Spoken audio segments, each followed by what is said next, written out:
All right. It is Wednesday morning. It's Brenden. Man, I'm telling you, I like that Right, I was countdown. like, calm you down. Everyone, calm. So 30 seconds of Zen. Namaste. Mindfulness. Namaste. Namaste. I'm ready right. to talk SEC sports with Rob. I'm ready. And look, last night, how many close games can you ask for in one night? Kentucky, Mississippi State. Kentucky gets that win at the last second, literally, from Shepherd. We talked about him yesterday. And Mississippi State's playing some good basketball. I'm just going to take Kentucky and to win it all, please, Pat. I just feel like it's just a weird year, and they're going to just come and do that Kentucky thing.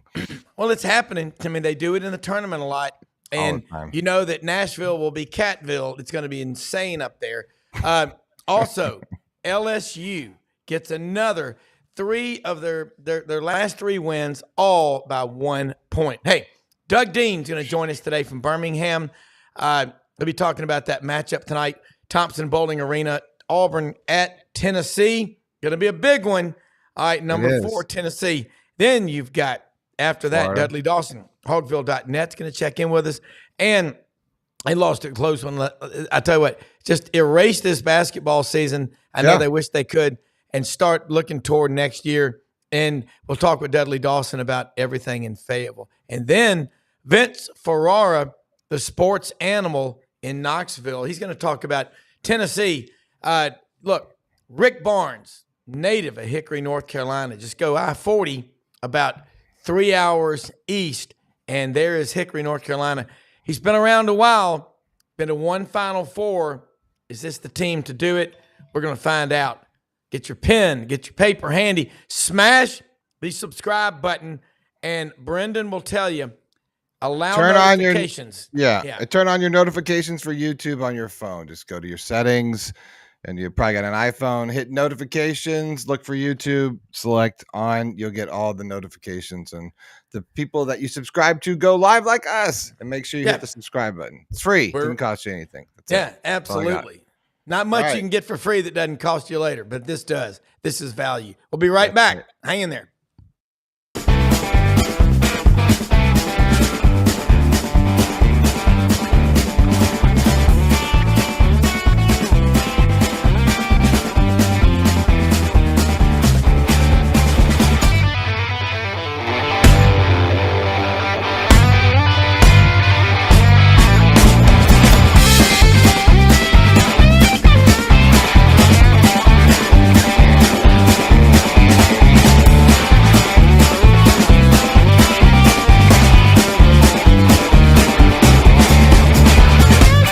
Sidelines with Rob Brown. Talk sporty to me.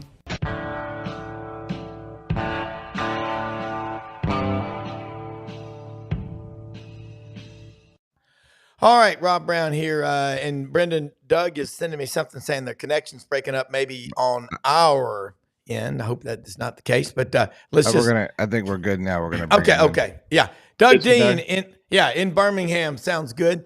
Doug, man, I like to let you roll because this is a structured writer, Brenden. That's what I love growing up in the house of a writer. You know what I'm talking about. But, Doug, big one tonight in Knoxville, and I'm handing the ball off to you. I'm going to engage you. I'm engaging you. Welcome to Sidelines, but I'm fired up about this game. I wish I was in Knoxville. Golly, this time of year, isn't it fantastic? You got – I don't know about Memphis. I'm sure you went through the same thing. Where are you, Brenden? Down in Florida, Gainesville? Yeah, I'm in Ocala. Gainesville, yeah. Cool. And, of course, it's rarely cold down there. But we got that. We got the fooler the last couple of weeks. It was warm in the 60s. And the rain and cold comes back the next few days, which I fully expected. Here's my question du jour. And Rick Barnes, if you're tuned in, or maybe it's more like Commissioner Sankey.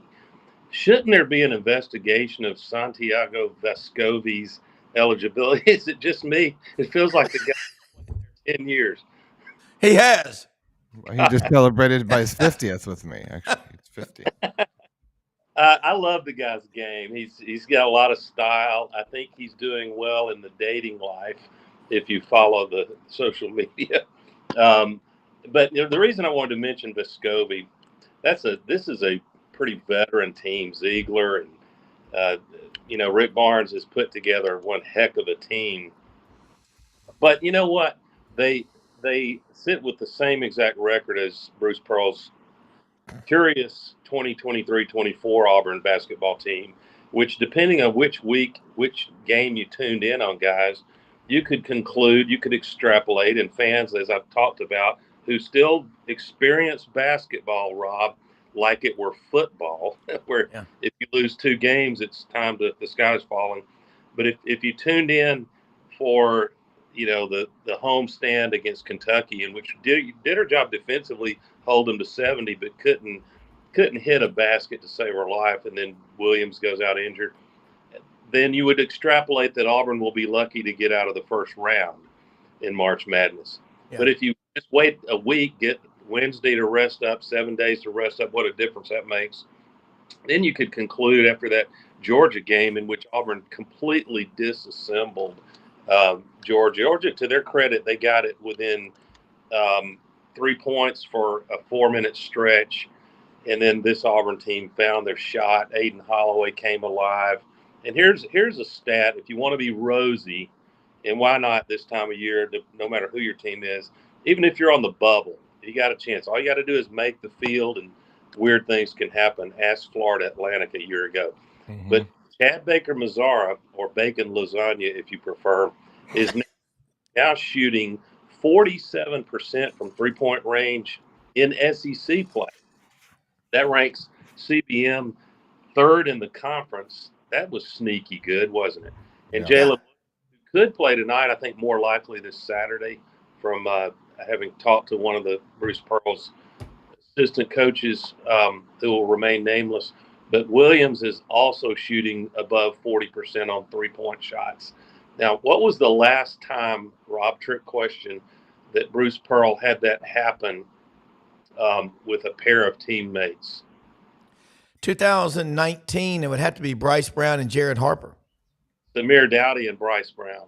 Okay. And Jared was a sneaky good three-point shooter. He must have just been barely below 40% that year. But Bruce has said, and it's true, the story with that 2019 magical run, we sucked in January. Go to Kentucky, got run out of the arena. It happens. Alabama last Saturday. 117 rung up on a really good Alabama team. But following that one, Auburn goes on the road. Notice the parallels here. Goes on the road to Georgia, gets a win, and then they proceed to reel off, was it 12 straight wins, taking them all the way to the Final Four. Yep. And they did it on the strength of getting really hot from the three-point arc. So here is hoping. Oh, and by the way, another quick data point, shout out to Justin Ferguson of the Auburn Observer. Great subscription for those interested. In that Georgia game last Saturday, Auburn's offensive efficiency, 143.4. That's the fifth best mark for the program in a single game since 1999. So Auburn has been playing defense all year long. That seems to be reliable. Now the question is, was that an anomaly last Saturday, or can this Auburn team stay fairly hot shooting? And if they do, especially the emergence of Baker-Mazara and Chaney Johnson and Aiden Holloway finding a shot, oh my goodness, this could be a dangerous team with 4 teams. I think 4, maybe 5, more likely 4 teams vying for the SEC regular season, with a big one tonight in Knoxville. No, I agree with what you said. And I go back to that 2019 team. People wrote Auburn off after the loss in Lexington. I think they lost by 27. Our own fans ugly. Yeah. And the one thing that I've learned, and since I've met you 4 years ago, you started coming on this show, I'd always read the dose. There are not many people that can do it besides my parents, and all to calm me down. No matter what happens with what's going on, you have that effect because you do the research and you back it up with the statistics. And I go back to the comparisons 2019 and this team. Bruce Pearl's teams are relentless. That's what you notice about them. And they've got that next man up mentality. Expand on that, because when Jalen Williams went down, everybody was terrified. We're all suddenly doctors, ACL, MCL, whatever. But that team just gets closer. This is as close a team as I can ever remember at Auburn.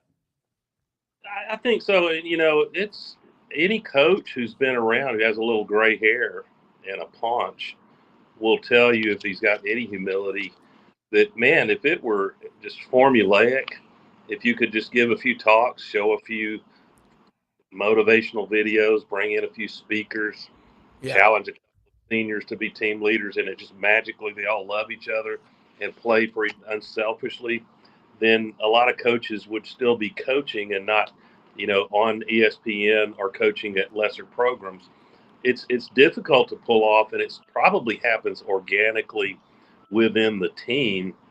But to Bruce's credit and his staff, going back preseason, back last summer and fall, they preached about, look, here's what we're going to do this year. It may not work, but we intend to play 10 or 11 guys all the time. You're not going to get the minutes to put up NBA lottery numbers like you might have dreamed about. But what you might consider is that if you're winning a lot of games, there is the fun. So I think there's three things. You mentioned that one, and I'm deliberately being rosy about Auburn. I'm well aware, my feet are grounded, Rob and Brenden, that Auburn absolutely could get sent home, most likely the second round. I'm not looking past the round one opponent, but if Auburn's a 4 seed, which is where they would be right now, they're almost certainly going to get a neutral court against a team that's beatable. Yeah. If a shocker happens, well, we shouldn't be surprised. It's March Madness.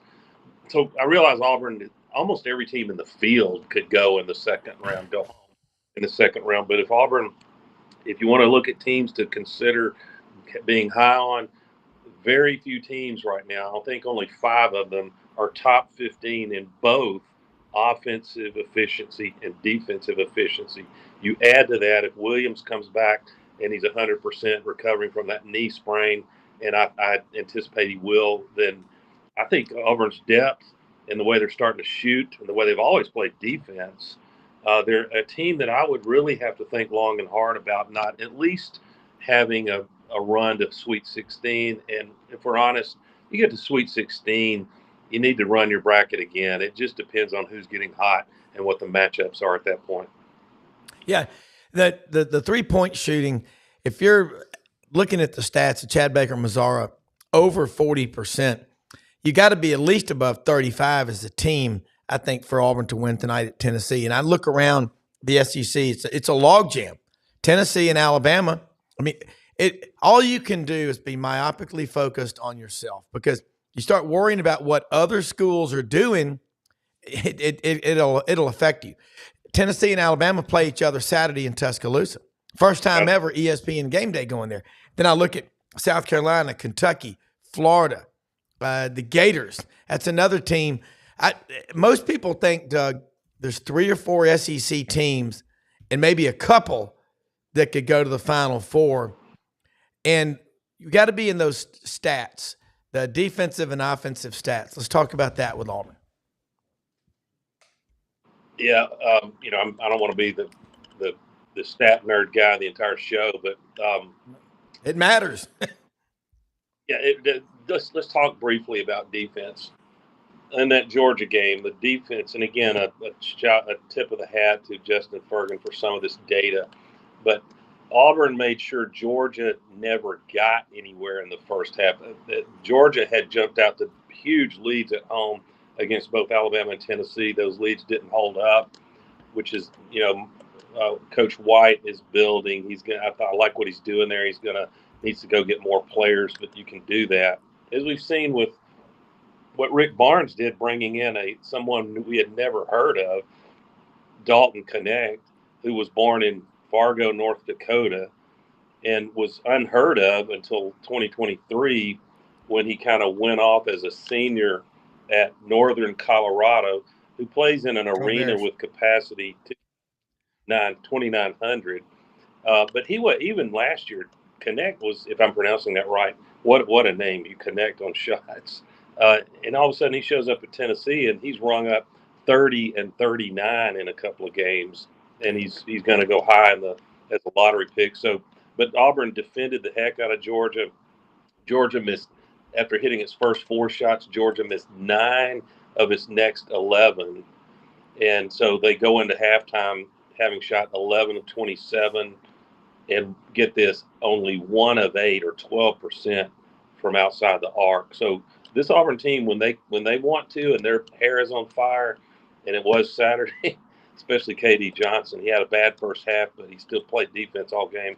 This team can defend, and there's only 1 or 2 teams that Tennessee's played whose calling card is defense to the degree Bruce Pearl's team plays it. Well, defense, you're right. I like what you said about Auburn didn't allow Georgia to get anywhere. You can't let teams that you're better than, at least on paper, and you know you're better, you can't let them feel like they belong. That's where teams get in trouble. I don't like the term upset. I think throw that one out the window. It's how do you match up on game day. Looking at Tennessee, their starting 5 versus Auburn, that's one thing. But you got to look at the depth on the bench. There are nights when Dalton Knecht has 31 points and the rest of his teammates have 28, like when they lost at home 63-59 to South Carolina. Then there are games when his teammates support him. What's going to be Auburn's plan of attack that you think gives them the best chance to win tonight? Well, it was funny. Jock's 94.5, Cole Kubel, who will be the first to tell you he's a football guy, but he, any of us can research and ask basketball questions. And he made the mistake of asking Bruce Pearl what he would do to slow down Tennessee's offensive juggernaut. And Bruce said, "I'm not going to answer that question about our game plan." Yeah. You can bet that Bruce Pearl, this game's personal for Bruce. I don't think he feels any real bitterness. That was so long ago he left Tennessee under a ridiculous cause for having a barbecue party. But and for shading the truth about who attended the barbecue party. But doesn't that pale in comparison to a lot of what goes on in recruiting? So I think it's personal for Bruce. There will be a scout that is not what Tennessee's altogether expecting, but obviously it's got to include what Auburn has been pretty good at, which is when they run into 3-point shooting teams, trying to run them off of the 3-point line, get up there in their face, defend them out past the come off of screens well and have a plan for that. But they've got shooters like Vescovi and Knecht and several others who are a problem, and they're going to score some threes. You just can't let them. This might be one of those games. I think the over/under is 152. So Vegas sees it in the 70s, low 80s. This might be one of those. Both teams play great defense, and the first team to about 82 wins the game. Remember, last year at Knoxville, it was a damn rock fight with Tennessee winning 46-43, which is normally a halftime score for both of these teams. Exactly. And so I think people, their expectations are it might be high scoring. It's just Dalton Knecht. Auburn will have a plan for him. And again, Bruce Pearl, he's not going to say it on TV. But as far as Tennessee goes, can you imagine today something like a barbecue party happening? Yeah. And Rob, let me circle back to make a point, connect it with tonight's Auburn-Tennessee game. I hold that it's ipso facto, you'll forgive the Latin, truth that if referees send one team to the line 31 times and their opponent, who happens to be the visitor, Auburn in this case, send Georgia to the line 30 times, then they're automatically activist referees. Or you got Pat Adams, who just can't resist seeing himself on TV. Or there's this weird psychology that they seem predisposed to want to help the team that's way behind. They want to keep the game interesting, keep the game close. So, some of those fouls were Auburn's problem as Tennessee was driving it in the lane to try to get fouls. But some of them were absurd where the Georgia player on offense takes 4 or 5 steps, elbows the Auburn defender in the jaw, and it's a foul on Auburn. So Yeah. if you get this referee who are affected by a very rabid Thompson Bowling crowd tonight, then, and you usually do get that with the home team. I don't think it's a conspiracy against Auburn. It's sort of bad refereeing that's spread around pretty equally. Then that could be one of the key differences in Tennessee pulling away and winning tonight, which for Auburn won't be the worst thing in the world. That'll be a high quality, a quad one loss, especially if you keep it close. And the next three games that to finish the season are on paper very winnable for Auburn. Yeah, there's no doubt about that. And Doug, stay on if you can. Dudley Dawson, Hogville.net's going to come on. And then after that, Vince Ferrara from the Sports Animal in Knoxville. And since we're going to these 1 hour roughly shows, we're switching to, and then we'll go do longer stuff more in football and different times. But love having this round table like we'd like to do on Savant Saturday with you and the other guests, because the interaction with Dudley Dawson and y'all really know what you're talking about. So Dudley, Hogville.net, looks like he's back up in the Appalachian State background. But by the way, when we were on the way to Charlotte a couple of weeks ago, we got off at the exit for Appalachian State University, and I said, let's go check it out. And it was like 32 or 42 miles, and I was trying to get to Charlotte, but I'm going to go next time and see it. But how you doing? I'm doing good. It's an awesome baseball field. You know how I like it in my Pebble Beach one. Try to alternate them a little bit. Yeah, that's right. Watched that game last night, Vanderbilt and Arkansas, and we're talking with Doug Dean about that Auburn-Tennessee matchup. Usually Arkansas this time of year is in the chase. Let's talk about the latest news from Fayetteville. Well, might have been if they would have continued to play like they started the game, but obviously had a stretch there. I think they made 7 field goals the first 8 minutes, and then 8 field goals the next 30 minutes. That is just unbelievable. And, they had a kid score 42 one game, scored 36 last night, still wasn't enough to get them to the finish line. It's where they are. They are what their record indicates they are. They had a little momentum there. If they could have beat Vanderbilt, then maybe you're, looking at one of these late season runs that they're used to. But that's kind of puts a stick in it. You've got pretty tough games coming up: Kentucky, Tennessee, and Alabama. It seems like a pretty tough run there. So I don't know how much tread they're going to get here down at the end, but. It is what it is. They are what the record indicated they are. Yeah. Doug? Dudley, Doug Dean, good to see you. Before I cut out, the thing is that for Hog fans, the foundation is super deep and strong with Arkansas basketball. The tradition is there, facilities. So the cool thing about, the hopeful thing about basketball is you can have a stinker year, and most of our programs have had those. And it's a pretty short path with the transfer portal and great recruiting, especially if you're willing to spend a little NIL money. You can be back there in a New York minute, not a 2 or 3 year reclamation project. Do you agree, Dudley? Yeah, and it's especially with the way things are these days. There are 4 or 5 guys that could come back that I think they will bring back. And then he'll fill in with the high school. He's got 2 high school signees, and then he'll go to the portal again. And he did pretty good in the portal up until this year, as I've said, especially after watching Killers of the Flower Moon. The wife and I are on an Oscar movie run right now before it gets over. But there's not enough. There's too many Chiefs and not enough Indians around here right now in Arkansas. Too many guys looking to score, not enough guys looking to make it easier for the other player to score, and I think that's been a big deal. And they had played off defense better the last few games, but last night it was the Olay thing again.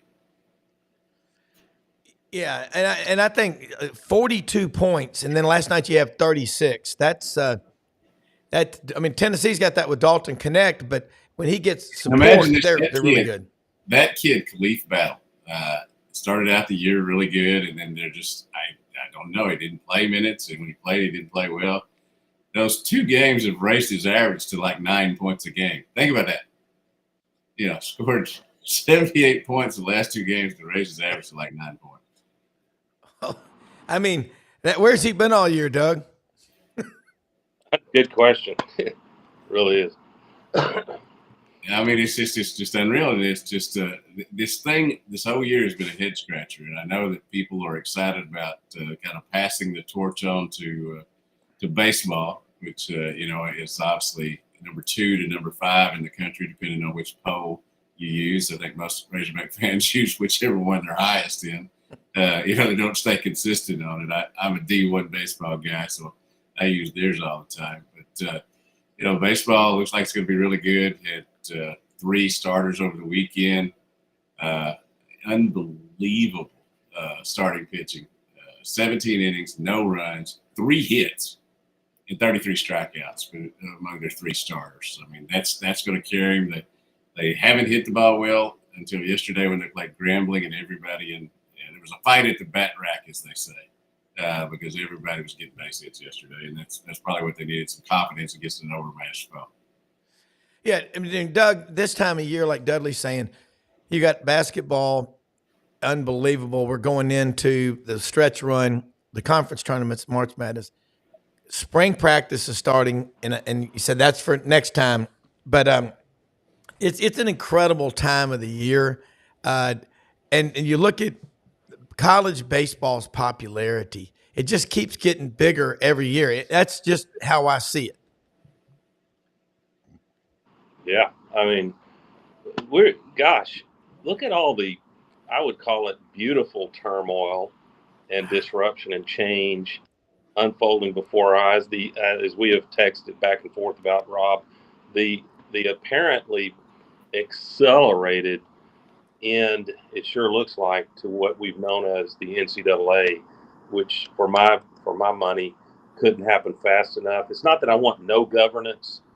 We're getting a taste of what complete chaos feels like, and there are problems with it. But NCAA, when they start going after programs over BS, like how you operated NIL, or the lately just about having cookie cakes sent to players' rooms on official visits, that's important, like we care about it. Then they need to go, and we need the powers that be, which will be the 4, not 5, 4 major conferences that have all the power and TV money. We'll get in a room and decide what kind of council. I don't like the idea of a single commissioner, because I keep hearing Nick Saban's name. I'm paranoid by nature, so I think he's got too many biases because of where he's coached at 2 programs. But maybe it's a council of 3 or 4 revered former commissioners, so we start getting that straight. Meanwhile, the SEC is dominant in football until Michigan came along. ACC looks like the second best. They will have the second most teams invited to March Madness, in all likelihood. We know how they play baseball in the last 10, 15 years. So what a great time to be alive, and yet what a time in which we need leadership, vision, and some managerial common sense brought, especially to the game of college football. Let's just sum it up. The NCAA is now Dean Stratton, and the schools are Blutarski. They're going to do whatever they want to anyway. Yeah. And I'm with Doug. I like what Doug said. Doug, thank you so much, man. Look forward to having you back on again as soon as possible. I'll say this. Doug's right. You don't want Commissioner Gordon in Gotham, but 3 or 4 very smart people in that room that are driven, that have successful resumes, that would do it. But the NCAA is, as my friend Jason Perry said the other day, tripping over a dollar to save a penny. They've lost their way, and they're wasting money and effort on a lot of stuff that is just completely irrelevant. So, and I think college fans. I listened to a podcast last night with Terry Henley, former Auburn player, just talking about his love for his teammates and his love of playing the game. It wasn't about the money or anything.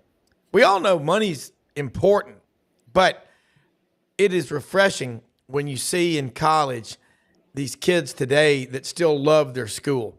Dudley, that's my question for you.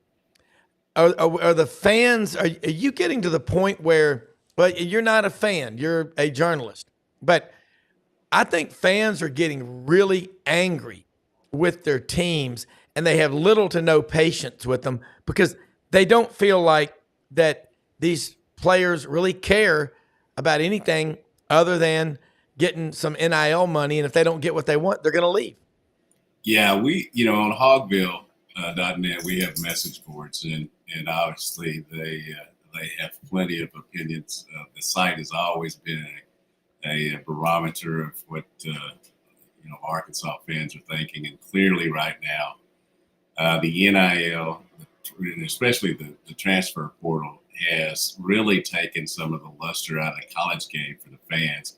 It used to be that every kid that came here, at least whether they did or not, the narrative was that they were playing for the school, they were playing for the state, and now they're playing for themselves, which has probably been a combination of it, the whole time. But because it's free agency in college athletics now, just like it is in the pros, I think there's certainly fans, and I've seen many comments about how I'm just going to not go anymore. That happens also when your football team's losing.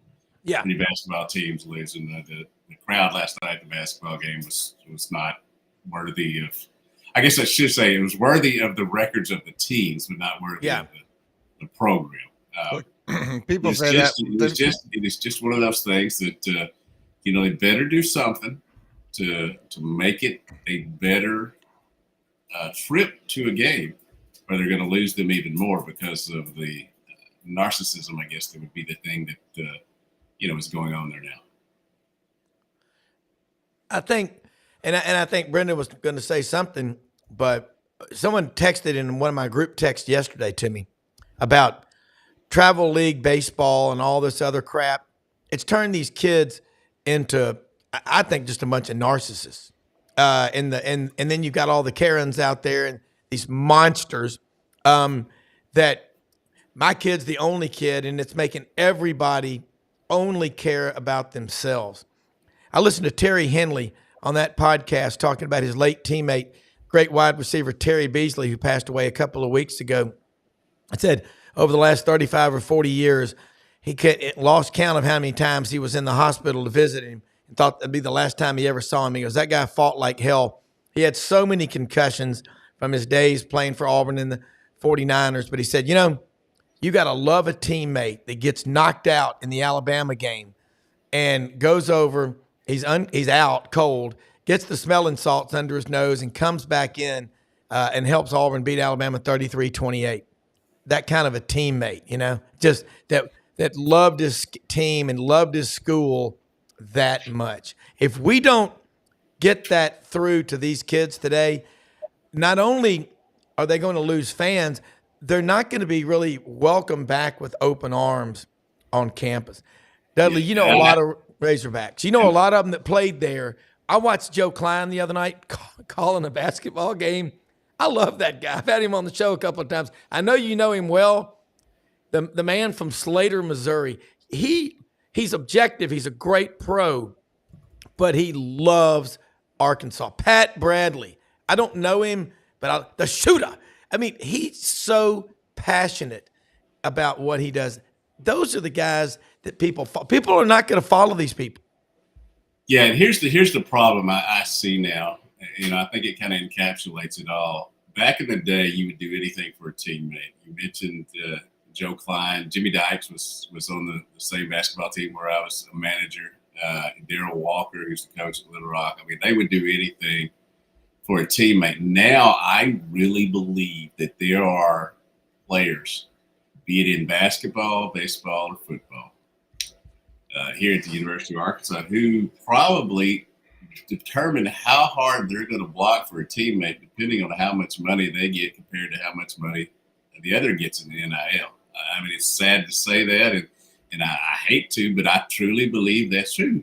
After I watch games and I go back and watch on tape thinking, why was it, number 2 tailback, had two backs in the game, why was number 2 tailback blocking there for the number 1, or, that sort of thing. And we also have this thing now where everybody, if they're slightly injured. There's being hurt and there's being injured. Yeah. They all take their rest and get ready for the NBA draft or the NFL, just different things. It's very disheartening. As I joke all the time, and my wife's about to get on me because I'm gonna say this. I'm at the end of a very mediocre career. Where I am glad that the college game that I have covered most of my life was like it was for the vast majority of my writing tenure. But now I just don't know if I would be able to put up with this for another 20 years, the way it's going. Yeah. Well, the free market's going to fix it. But I'll tell you, when I was in high school, there was a walk-on linebacker at Auburn named Danny Skutak. And Auburn was playing North Carolina State 1979. He broke his tibia or his fibula, and played the whole second half with a broken leg.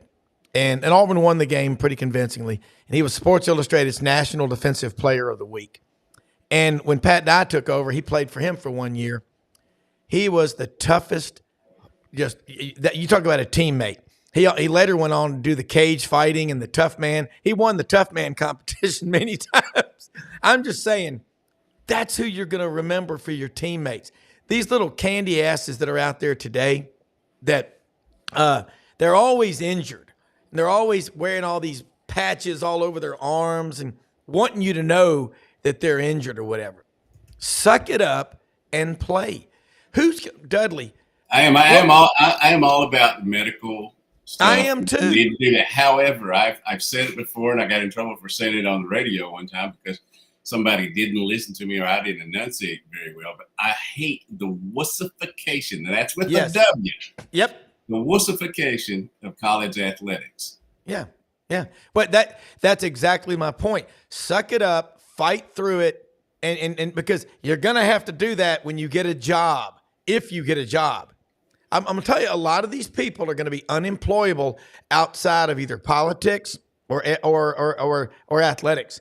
So when you're 25, if you hadn't got your degree and you don't have a skill set, you are in serious split. And you're right. The continued attempted emasculation of the male culture, it's a joke. And I'm telling you, sports is where you're seeing this happen. These narcissistic me kids. Find me the teammates. Dudley, fight breaks out, and you're seriously outmanned. You're still going to fight with your teammates. You need to teach that to the kids on your team and quit soft pedaling and not worry about offending people.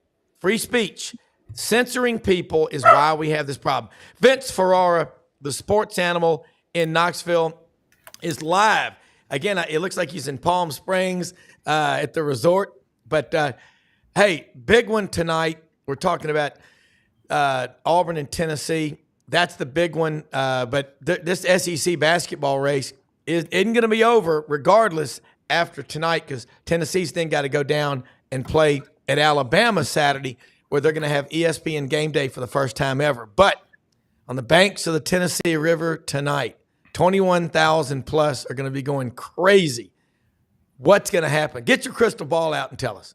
Well, plus Bruce Pearl's in the house, and he is always ultra fired up to face his former team. And then, look, the fan base is split on him still to this day.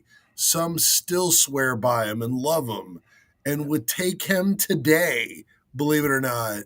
Others are like, well, if we had an opening, if Coach Barnes retired, and then others are like, no, I'm done with it. Congrats that he's having success at Auburn. We're good. We love Coach Barnes. So that there's a differing of opinions on Bruce Pearl, but it will be volatile and loud tonight at Food City Center. And look, Auburn has had success under Bruce Pearl against Tennessee. He's won 7 of the last 9 against Rick Barnes in Tennessee. So they will be up for it. And this game, you mentioned the rest of the week with what Tennessee has at Alabama. Tennessee has by far, out of any of those contenders to win the East, the toughest schedule remaining. They have 4 quad 1 teams left on their schedule, 4 quad 1 games, I should say. All of them are ranked in the top 20. Tennessee, only once in their history have they played 3 straight games against top 20 teams. 4 straight games against top 20 teams. That was back in 2004. That's it. They weren't very good back then. They weren't ranked, so they lost their first 3, but this is a much different story. Auburn is only 2-6 against quad 1 teams this year. Yeah. So this will also be the toughest game and the best team that they would have played. Pearl said this week, I've said it all year, I think Tennessee is the best team. So that's going to be typical coach compliments, but I don't disagree with him there. And look, Auburn has the easiest schedule after they get done with Tennessee out of anyone remaining. So if Auburn was to win this game and have the head-to-head tiebreaker straight up over Tennessee, if it comes down to those two, and they have the easiest schedule while Tennessee still has to deal with 3 more quad 1 games, that's the leader in the clubhouse in Auburn if they were to pull this upset and win tonight. So they are going to be plenty motivated and plenty capable coming in to Knoxville tonight. Yeah. Dudley? Is Dudley muted? Two really great basketball teams. As we talked about it a little bit last week, I think there are 4 or 5 teams that can make a run to the Final Four, and certainly those are 2 of them. It is one of those things that Bruce Pearl is an electric figure. He certainly has done plenty of things on the court and off the court to invite that celebrity, to invite that controversy. I can't wait to watch the game tonight. I'll have it on TV. It's that I'm guessing, since I'm not a bettor, but I'm guessing the way to lose money really quick would be to think that since Tennessee's at home, that Tennessee's definitely going to win, which I think is going to happen. That's why I don't bet, among many reasons, because you just never know what's going to happen that night. And we've seen both of these teams play up to their capability this year, and also this season play down. And for the most part, they've been consistent. But I just, you just don't know what's going to happen tonight. And a lot of it relies on kids and if they hit their first shot. Yeah. Well, I'm sorry, Rob. Go ahead. No, go ahead. The start is going to be big in this game because both of these 2 teams are very good front runners. They like to boss the game. Auburn loves to feed off of making the home crowd silent, and they come in there as sort of these bullies. And Tennessee has been the more physical team, and when they're forcing you to play uphill against them, they make it very difficult with the way they've improved. There's several interesting things, but one development in this game is the battle of the bigs with Janai Broome, who is one of the best shot blockers, rebounders, and scorers in the league, against Jonas Adu, who's one of the most improved players in the league. And when he goes off. I mean, double digits. He's a guy that can put in 25 and 12 on you, had a double-double against A&M in that blowout. But another thing they're doing now that they did to turn around the Missouri game is Tennessee is playing with a big lineup with their rebounding force, Tobe Awaka. They're playing Awaka and Adu together now with a big lineup. Barnes hadn't really done that much until that second half of the Mizzou game. It worked against A&M as well. Buzz Williams was really raving about how difficult that makes things on opponents within that big lineup. And if Broome is getting some early rebounds against Tennessee, you're probably going to see even more minutes with that big lineup. So Tennessee fans are like, well, we don't want to face a team that has a really good big or post player in the NCAA tournament.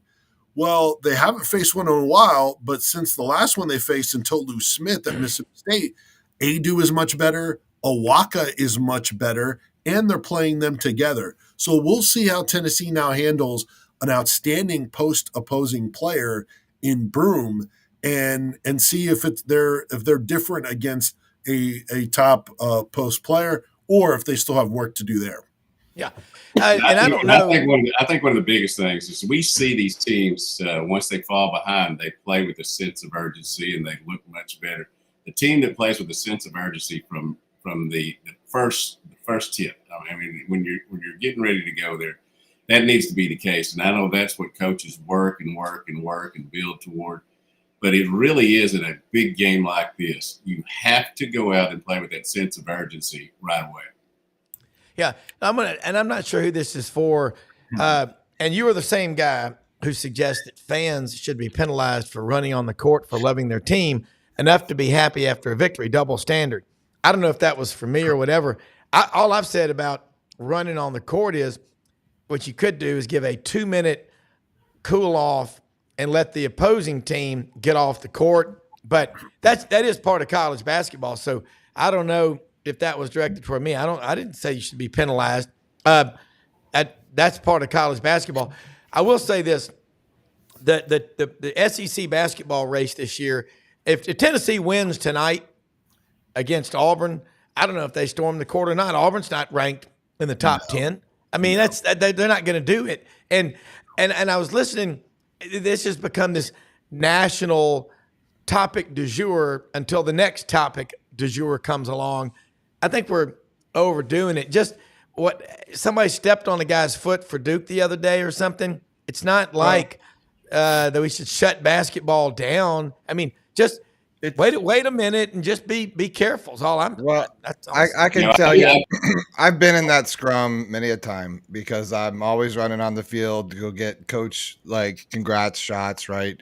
And the media member, look, it's chaos. I mean, there's no doubt that it's already chaos with the media going in on to try to get the picks and the shots, and when you add all those other people, it's a lot. I mean, if you're a little, claustrophobic, it's not very comfortable. So I guess I get the point because it can't be safe because everything always seems to get more, right? More extreme, bigger, and they're kids. So it's like now that we're bringing it all up, now it's going to be like, okay, well, who's going to go big? You know what I mean? I just feel like we're inciting a riot here of some sort. Yeah. I don't think they should ban it. I think we've got to have a little bit more guidelines. I also am smart enough to know that if a dude from Slippery Rock got hurt, it wouldn't be a national story. But if a dude from Duke gets hurt, then it's going to be out there. And Caitlin Clark, earlier this year, there's got to be some protection there. But I just don't know how you do it. And I definitely am not against the fans rushing the court. What I am is if you rush in the court, if you just beat a team that has 11-12 record or something like that, we've got to have some logic to this thing. When they beat when Arkansas beat number 1 Auburn, I think that was okay. When they beat Duke, I think that was okay. But Arkansas, well, they just need to have like a red light, green light. So if you can go, then you can go. I'll make that. No go. Simon says no go. They can do those in-game polls. Is this, and everybody can vote on their phone? Is this a stormable game or not? If the votes, then you can go. Well, it's a lottery. Let's just make it a lottery. If you get a green light on your phone, then Vince, you could. I think that is a great idea. Red light, yellow light, green light. Something like that. I think that'd be pretty like Squid Game. Squid Game. That would be fun. The Squid Game charging the court. That's a reality show. Look, kids want to do it, and I've heard kids talk about it, like friends of family saying, it sucks that I missed the game because we rushed the court and I've been waiting to do it. So I've had this theory before. Kids do it because they want to be able to document it on social media and say that they were out there. So that's the incentive. It's not, oh my God, we accomplished this. I bet if you quizzed a bunch of people that ran on the court, they couldn't tell you squat about the teams, what happened, why they won. They just know they're allowed to run out on the court, and that's it. And moving on. So real quick on this, I think I have a first of all, if you do the limit, just wait 30 seconds, wait 2 minutes. I heard all that stuff. If you have the ability to hold them back for 30 seconds or 2 minutes, then why would you just not let them go on the court to begin with? Like the point is the immediacy of the reaction to it. Yeah. So 30 seconds later, you totally lose that. That's not the spontaneity, the passion. Then it's a designed, hey, everyone, you get a tour of the basketball court now, after 30 seconds. You're right. So, and plus, I don't think they could execute that either. Their player, how are you going to get everyone off the court? It's like everyone, you just go out this gate. Well, there's players spread out all over the place. And I don't have the solution, but I don't see that being one. I also have a theory on why this is happening more, because Dudley brought up a great point. And now they're doing it against when you beat the number 15 team. There's been favorites, home favorites that have rushed the court just because of who they beat, even though they were expected to. And I think it's because since COVID, remember when we got the fans back, it was a fan empowerment movement. As fans come back, we need to do everything for the fans. The fans now are of greater importance. We need to help them with fan experience. What can we do for that? And I think fans have come back and come back in big ways, but come back with more, I'd say, entitlement or feeling that they should be a bigger part of the sports experience. And there's different ways to get there, but I think that's just one way of fans saying, hey, this sports was taken away from me. I'm back and I'm spending my money to be here. I deserve to get more out of that fan experience. And I think that's why you're seeing more and more of this type of stuff with much lower standards than it used to be or should be. Yeah, to piggyback off of that, you've got since COVID, I think more schools are serving alcohol. Now, I'd like to think for most of my life I've made really good decisions, but some of them haven't been, and they usually had to do with too many Bud Lights. Yeah. And I think that is another situation. I mean, if you're going to sell alcohol at the games, and it's a party, well, then at the end of the party, everybody's going to rush the court if you want. Yeah. And I don't think they used to do that. That's a really good point. Now, I am all for alcohol at games I'm not covering. Yeah. Well, and I think you're right. And Vince, you really nailed it. And I'm just saying, this is the best discussion about it I've heard. It's because it was a Duke player. Now it's a national issue. That's what it boils down to. We're going to get Duke Vitale from ESPN to come on, and Duke Vitale will tell us it's the worst thing ever. It's coming. Just get ready for the lecture. But Vince is right. And I'm glad Van Duren wrote that comment, because I'm not saying penalize the fans at all.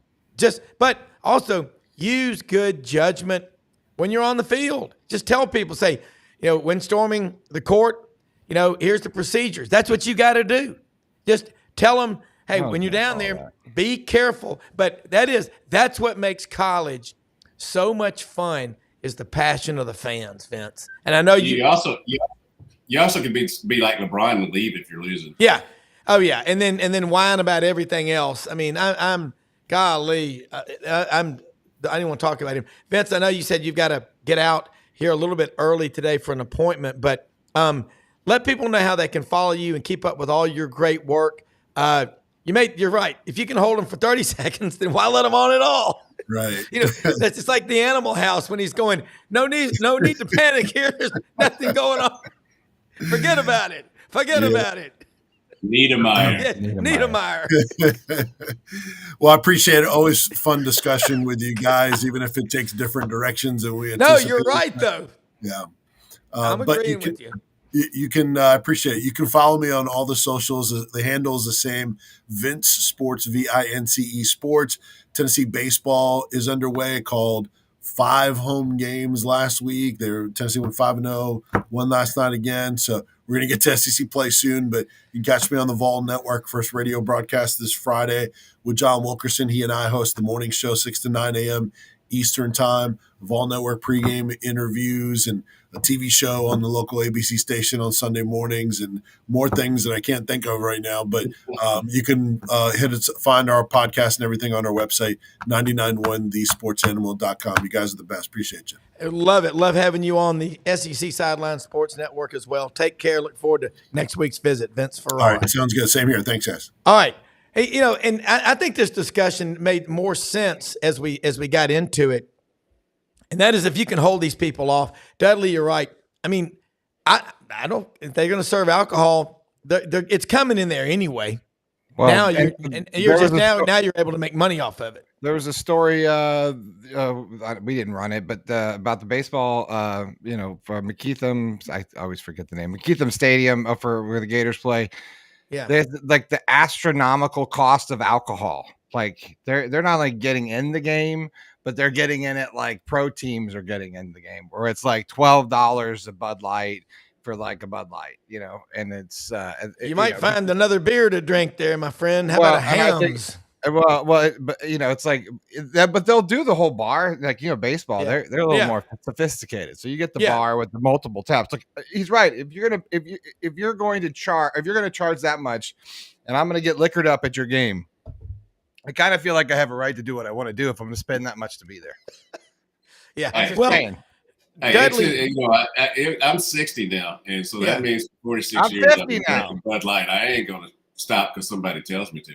Yeah, exactly. But Bud Light still. What was funny over this year during duck season, one of our members, he goes, "Look, I mean, he's like I am, like he goes, it's a great beer. He goes, I like it. I mean, I love to mess with people about it, but I tell you what, I've found that Modelo is really good beer too. I don't know who makes that, but damn, the same people. That's what I figured it was. I thought it was Anheuser or InBev or whatever, but it is a really good beer. We were sitting at a Mexican restaurant in Wynn one time back in January, waiting for an order. Had a couple of frosty Modelos. Man, I mean that rivals Hams beer if you're lucky enough to be able to get some of the finest.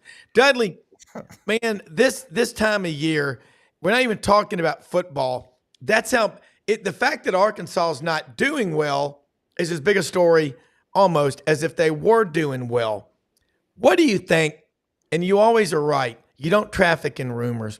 Eric Musselman. What's he going to do if 4 or 5 guys come back?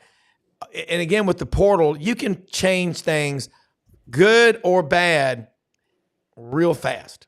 What do you think is going to happen? Here's the deal. He is, the conference records have never been great. They were 8-10 last year when they went to the, Sweet 16. They weren't great when they went to the Elite 8, but they've always improved at the end of the year. That appeared to be the case up until last night.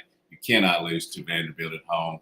I have great respect for Jerry Stackhouse and their institution, but their basketball team came in here with 7 or 8 wins, and you just cannot let that happen. Correct. But you didn't show up with a sense of urgency. You played down to the level, even though your level is not that much higher than Vanderbilt's has been during the season. I do think that, if UCLA came open, something like that, I think Coach Musselman would certainly take a look at it. I think he'd use himself as a California guy. But I also think he is so competitive that he will do everything he can in his power to make sure it doesn't look like this next year.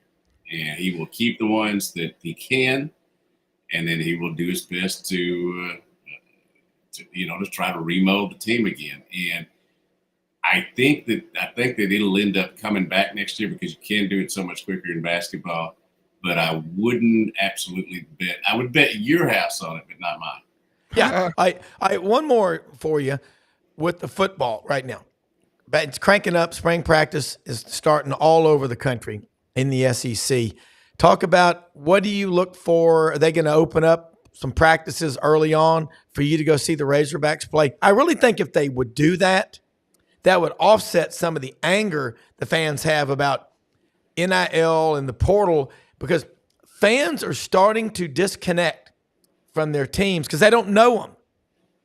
Expand on that. Yeah, I think they've always been pretty good under Coach Pittman, allowing us to see whether it's 20 minutes to an hour there early. Once they get in the season, we don't see as much, but you totally understand that. But I do believe you're right that with where the program is right now, you need to sell it with positivity. If you're if you're the school now, if you're a reporter, an objective reporter, you got to see, tell what you say. And I'm telling you right now, my thing is this season is either going to go spectacularly well or it's going to be the biggest cluster you've ever seen in your life. and I don't think there's going to be anything in the middle. Either great or woeful, but nothing in the middle. Get your popcorn. Yeah, I agree with you. I mean, you've got so much with the Bobby Petrino alone there with Sam Pittman. That creates a ton of interest. So the crowds will be. If they get first down, it's going to be Coach Petrino's to credit. If they don't, it's going to be Coach Petrino to blame, because Coach Pittman obviously overruled what Coach Petrino wanted to call. Yeah. That's what we're going to be like the whole year. Yeah, and then it'll be about the offensive line. Why isn't Coach Pittman coaching the offensive line?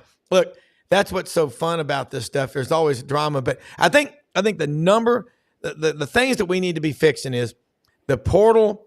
There needs to be more accountability. If you don't have accountability, it's a mess, and that's where we are with NIL. I just wonder, and that's why I think it'll fix itself.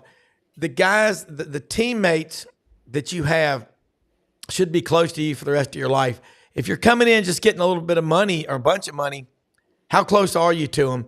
And then the connection to the fans. I mean, that's a topic that you can talk about every day, but I always believe it's going to work out. Last question, is the NCAA going to make it through the end of this calendar year before they're disbanded? I don't think so. I think they're going to make it through the end of the year because they can't do anything in a quick manner, but it will end soon. Yeah. All right. Let them know how they can follow you, and we'll wrap this up. Great show as always, Dudley. Looking forward to having you back on next week. Hogville.net is our message board and website. We cover all 19 sports. I'll be at softball, baseball this weekend. Fearless Friday is our high school site. You know how much I love doing the high school stuff. And then Dead Sports is where you can hear about Arthur, the A-Train Dawson, my grandson, St. Louis Cardinals. I like every week it gets better. Yeah, and the Boston Celtics and the Dallas Cowboys. Oh, I love it. Hey, listen, Chad House, ECS House Industries in Cherry Valley, Arkansas, sponsors this Razorback Report. Check them out on the web, houseindustriesinc.com. They make the better roller, the pulverizer, the better chopper, and they make the aerators for the catfish farms that you see all over the country, all over the South, all over the world. House Industries, proud to have them as a sponsor. And remember, get on our website. All of our sponsors are there. We're going out to Hewlett and Dunn to see Charles Hall. We're going to be doing a podcast, Dudley. Buddy Martin and I are, about Texas coming into the league. What's a Texas cowboy hat versus what people wear in the rest of the South? We're going to get into that. Texas boots. Get them all at hewlettanddunn.com. And the Vitamin Shop. We'll be there Friday morning at 8 o'clock in Oxford, Mississippi. Check them out on the website, 5338 Goodman Road in Olive Branch, Mississippi. And the new one next to Dick's Sporting Goods in Oxford, Mississippi. Live in the greatest country in the history of the world, people. Go out and bless others. We are blessed beyond belief. There are no bad days. Every day is a great day. Brenden, awesome job on here. Thanks so much, and we'll see you tomorrow. Dudley. Thanks. Have a good one. All right, Rob. We'll see you tomorrow. All right. Thank you. You jumped my shark there. I'm not ready for it. Sorry about that. Yeah, you always go so fast. It's like ride and you're gone. I'm not ready for you. Dudley hasn't said goodbye. No one's having closure. Come on, bro. I feel left. So cold. Well, thanks, everybody. We love you. We love you. You know, we really, let's give them some music or something. Like it's. Well, let me say this. Hit that, smash that subscribe button. Allow notifications. And I like that people can subscribe to the show by clicking on that thing on the screen. Yeah, I'll bring it back up for you. There you go. Here it is. Subscribe right there. QR code. There we go. Yeah. And do we know what QR code stands for? Quick internet reply. Quick read. I thought it meant something. I don't know, but that actually works. It's not just a graphic. So if you take your phone out, even if you're on Facebook or whatever, click the QR. It's going to take you right to the subscribe page. It's going to come up with a dialog box. It's going to say, "Would you like to subscribe?" And you just click yes. Super easy. So yes, sir. I've made it even easier for you. That's all I've got. Okay, good. Now I feel like we have a little more closure. And we can say goodbye to everybody. Okay? Goodbye, everybody. Bye, everybody. Bye. We'll see you tomorrow. Bye-bye.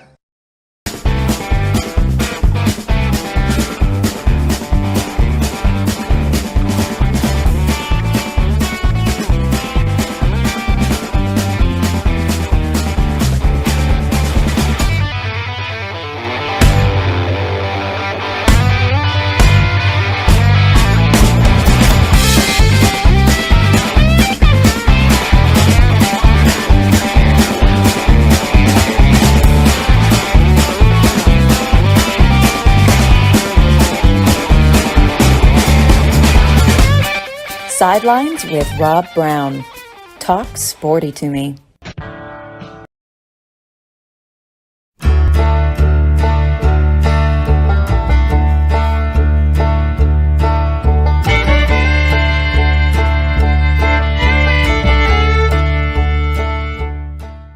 In a perfect world, you'd set a health goal and results would happen overnight. In this world, the real world, it takes time, dedication, and the right support to achieve your best self. The Vitamin Shop's health enthusiasts are here to make sure you're not wasting a single moment on the wrong supplements. From the highest quality sports nutrition and superfoods to the most sought after trends, you'll find a huge variety of science-backed solutions for every goal. And the people to help guide you along the path to greatness. Unbelievably, every 2 minutes in our communities, a child is either bought or sold for sex. I am Ari Dickey, board member for the Nashville Anti-Human Trafficking Coalition. Join me and millions of others in our fight against human trafficking and for its victims by helping to educate the most vulnerable among us, our middle and high school students. Go to nhtcoalition.org, become a partner, and help keep our families safe, because none of God's children are for sale.